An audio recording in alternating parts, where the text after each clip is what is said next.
កម្ពុជាដាក់ពាក្យបណ្ដឹងទៅអង្គការសហប្រជាជាតិករណីយោធាថៃរំលោភសិទ្ធិជនភៀសសិង្ហ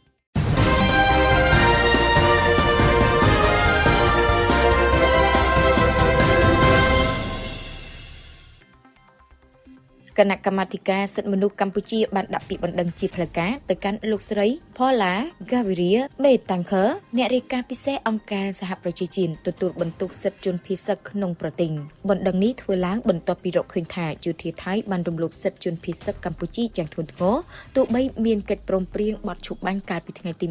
27ខែធ្នូឆ្នាំ2025ក៏ដោយ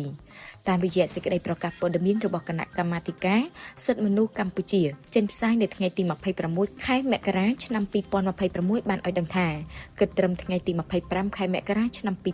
2026មានជនភៀសសិង្ហកម្ពុជាជាង 115,000 នាក់នៅតែមិនអាចត្រឡប់ទៅផ្ទះសម្បែងវិញបានប្រភពដដែលបានបញ្ជាក់ថាយោធាថៃបានឈ្លានពាននិងកាន់កាប់តំបន់មួយចំនួនដោយខុសច្បាប់រួមទាំងបានកំទេចផ្ទះសម្បែងប្រជាជនស៊ីវិលនិងដាក់ពង្រាយរបាំងបន្លាលួសនិងទូកុងតឺន័ររារាំងផ្លូវសកម្មភាពទាំងនេះបានរំលោភលើកិច្ចព្រមព្រៀងបទឈប់បាញ់ចំណុចទី1ទី2និងទី7ដែលចែងពីការបញ្ឈប់ការវាយប្រហារលើជនស៊ីវិលនិងការអនុញ្ញាតឲ្យពួកគេវិលត្រឡប់ទៅរស់នៅដោយសេចក្តីថ្លៃថ្នូរគណៈកម្មាធិការសិទ្ធិមនុស្សកម្ពុជាបានបញ្ជាក់ថាទង្វើរបស់ភាគីថៃបានរំលោភលើច្បាប់អន្តរជាតិសំខាន់ៗជាច្រើនដូចជា